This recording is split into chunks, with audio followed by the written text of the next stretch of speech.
For Beverly Hawkins, a Catholic with a devout upbringing. I didn't chafe under the authority because I was so used to it. Today, I don't think I could go through it because of that intrusion, forced intrusion into my personal life. Hawkins' story resonates with many who feel alienated by a Catholic church where marriage is an indissoluble act and divorce remains unrecognized. Divorced Catholics looking to remarry must get an annulment, whereby the church decides that the first marriage was not valid. Those who skip the annulment and remarry outside the church are seen as adulterers and barred from receiving communion, an integral Catholic ritual. Faced with large numbers of divorced Catholics turning away from the church, Pope Francis has made headlines by reopening a debate on how to welcome them back into the fold. That has always been the problem that the Catholic Church has tried to deal with.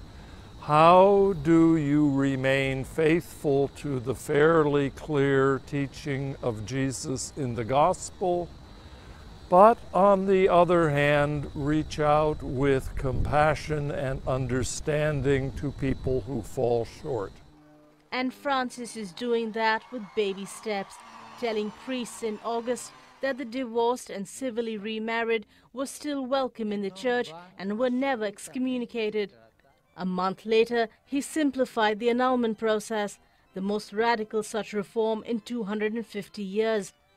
Church observers say what sets Francis apart from his predecessors is his gentle tone and his ability to be inclusive while staying true to traditional church doctrine.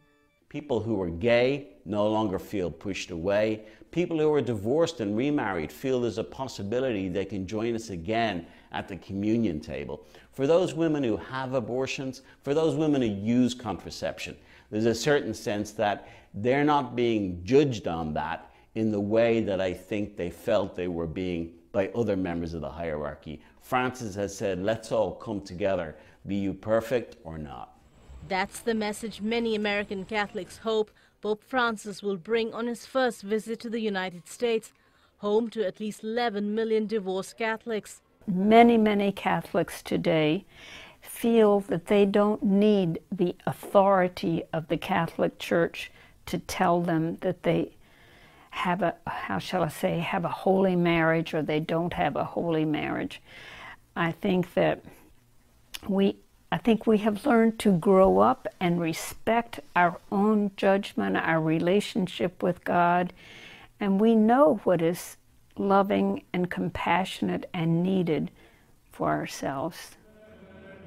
The delicate subject of how the 1.2 billion member church should treat divorced Catholics will also be a major issue at October's Synod of Bishops at the Vatican that will bring together Catholic bishops from around the world. And watching that closely will be millions of divorced and civilly remarried Catholics who are looking to someday fully participate in church life.